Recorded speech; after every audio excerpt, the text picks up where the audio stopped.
အားလုံးပဲမင်္ဂလာပါအင်းကြီးမြေ education မှာယနေ့သင်ကြားမယ့်သင်ကြားရေး lesson ကတော့ G8 သင်ရိုးအခန်း1ရဲ့ lesson-3 ပဲဖြစ်ပါတယ်နံပါတ်3လေးကိုလေ့လာလိုက်ရအောင်ပါနံပါတ်3မှာအောက်ပါကိန်းများကိုကိန်းမြင့်ပေါ်တွင်နေရာချပြီးငယ်စဉ်ကြီးလိုက်စီပါလို့ပြောထားပါတယ်ပု္ပ္ပာကပေးထားသောကိန်း၅လုံးကိုကိန်းမြင့်ပေါ်မှာနေရာချရပါမယ်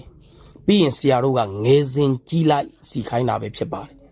ဒါဆိုရင်ဆရာတို့ပေးထားသောကိန်းတွေကိုကိန်းမြင့်ပေါ်မှာနေရာချမယ်ပြီးရင်ဆရာတို့ငယ်စဉ်ကြီးလိုက်စီပေးရင်ပု္ပ္ပာရဲ့မေးချက်ပြည့်စုံသွားပါပြီဆရာတို့ပထမကိန်းက 1.5 1.5 လို့ပြောသည့်အတွက်ဆရာတို့က1နဲ့2ကြားကိုရှိရပါမယ်ဒါဆိုရင်ဆရာတို့ကတဝက်ပါ 1.5 ဒီတဝက်ပါဒါဆိုရင်ဆရာတို့ဒီ1နဲ့2ကြားကိုရှိရပါမယ်ဒါဆိုရင်အဲ့ဒီ1နဲ့2ကြားကိုဆရာတို့ကနှစ်ပုံပုံလိုက်ပါတယ်နှစ်ပုံပုံရင်တဝက်ပါယခုမျှပြလိုက်သောနေရာသည် 1.5 ရဲ့နေရာပဲဖြစ်ပါတယ်နောက်ထပ်ကိန်းတစ်ခုက 5/2 5/2 ဒီဆရာတို့က improper fraction မှာသူ့ကိုဆရာတို့က mixed number ကိန်းရောပြောင်းပါမယ်ဒါဆိုရင်2နဲ့4ပါကျွင်းတာဒီ1ပါပိုင်းခြေဒီ2ပါဒါကြောင့်ဆရာတို့က2 1/2 လို့သိရပါမယ် plus 2 1/2 လို့ပြောသည့်အတွက်2နဲ့2ကြားမှာပဲရှိပါမယ်ဒါဆိုရင်ဆရာတို့က2နဲ့2ကြားကိုဘယ်နှပုံပုံမလဲဆိုရင်ဆရာတို့က2ပုံပုံရပါမယ်2ပုံပုံရင်တပုံကိုယူမှာပဲဖြစ်ပါတယ်ဒီမှာဆရာတို့2ပုံပုံပြီးပါပြီ2ပုံပုံရင်တပုံကိုယူမှာဖြစ်သည့်အတွက်ယခုမျှပြလိုက်သောနေရာသည်ဆရာတို့ 5/2 ရဲ့နေရာပဲဖြစ်ပါတယ်နောက်ထပ်တန်ဖိုးသည်ဆရာတို့က -2 ပါ -2 ကဆရာတို့ကကိန်းစစ်မြင်းပေါ်မှာနေရာရှိပြီးသားပါကိန်းပြည့်တန်ဖိုးပေးထားတာပဲဖြစ်ပါတယ်ဒါကြောင့်ဆရာတို့ -2 t ရှိတဲ့နေရာလေးကိုမျှပြလိုက်ရင်ရပါပြီဒါဒီဆရာတို့က -2 ပါနောက်ထပ်တန်ဖိုးလေးက -5/2 ဒီမှာဆရာတို့ကပထမတန်ဖိုးနဲ့အတူတူပါပဲပထမတန်ဖိုးဒီ +5/2 နောက်ထပ်တန်ဖိုးဒီ -5/2 ဒါဆိုရင်ဆရာတို့ကကိန်းရောပြောင်းမယ်ဆိုရင် -2 1/2 ပဲဖြစ်ပါတယ်-2 ကိုကြော်ပါမယ်-2 နဲ့ -2 ရဲ့ကြားမှာရှိပါမယ်နှစ်ပုံပုံရင်ဆရာတို့ကတပုံကိုယူပေးရမှာပဲဖြစ်ပါတယ်ဒါကြောင့်ယခုမျှပြလိုက်သောနေရာသည် -5/2 ရဲ့နေရာပဲဖြစ်ပါတယ်နောက်ထပ်တန်ဖိုးကဆရာတို့0ပါ0ကလည်းကိန်းမြင့်ပေါ်မှာနေရာရှိပြီးသားပါယခုပြလိုက်သောနေရာသည်ဆရာတို့က0ရဲ့နေရာပဲဖြစ်ပါတယ်ပု္ပ္ပာရဲ့မေးချက်အရအောက်ပါကိန်းများကိုကိန်းမြင့်ပေါ်တွင်နေရာချပြီးပါပြီပြီးရင်ဆရာတို့ကငယ်စဉ်ကြီးလိုက်စီပေးရမှာပဲဖြစ်ပါတယ်ဒါဆိုရင်ဆရာတို့ကအနှုတ်တန်ဖိုးသည်ငယ်တဲ့ဘက်ပါဆရာတို့ကအပေါင်းတန်ဖိုးသည်ကြီးတဲ့ဘက်ပါဒါဆိုရင်ငယ်စဉ်ကြီးလိုက်စင်မယ်ဆိုရင် -5/2 -2 0 1.5 5/2 ပဲဖြစ်ပါတယ်ကိန်းမြင့်ကိုအသုံးပြု၍ငယ်စဉ်ကြီးလိုက်စီရတာသည်ပိုပြီးလွယ်ကူမှုရှိပါတယ်ဒါကြောင့်ပေးထားသောကိန်းတွေကိုငယ်စဉ်ကြီးလိုက်စီမယ်ဆိုရင် -5/2, -2, 0, 1.5, 5/2 ပဲဖြစ်ပါတယ်ပု္ပ္ပာနံပါတ်3ရဲ့ရှင်းလင်းချက်ကိုနားလည်လိမ့်မယ်လို့ထင်ပါတယ်ဒါဆိုရင်ဆရာတို့နံပါတ်4ကိုဆက်လက်လေ့လာလိုက်ရအောင်ပါနံပါတ်4မှာအောက်ပါကိန်းများကိုကိန်းမြင့်ပေါ်တွင်နေရာချပြီးကြီးစဉ်ငယ်လိုက်စီပါတဲ့ဆရာတို့နံပါတ်3နဲ့ဆန့်ကျင်ဘက်ပါနံပါတ်3ကကိန်းမြင့်ပေါ်မှာနေရာချခိုင်းတယ်ငယ်စဉ်ကြီးလိုက်ဆင်ခိုင်းပါတယ်နံပါတ်4မှာဆိုရင်ပေးထားသောတန်ဖိုးတွေကိုကိန်းမြင့်ပေါ်မှာနေရာချပြီးတော့ဆရာတို့ကကြီးစဉ်ငယ်လိုက်ဆင်ပေးရမှာပဲဖြစ်ပါတယ်ပထမကိန်းတန်ဖိုးသည် -2/3 ပါအနှုတ်ကိန်းလို့ပြောသည့်အတွက်3ညရဲ့အနှုတ်ဘက်ကိုသွားရမှာပဲဖြစ်ပါတယ်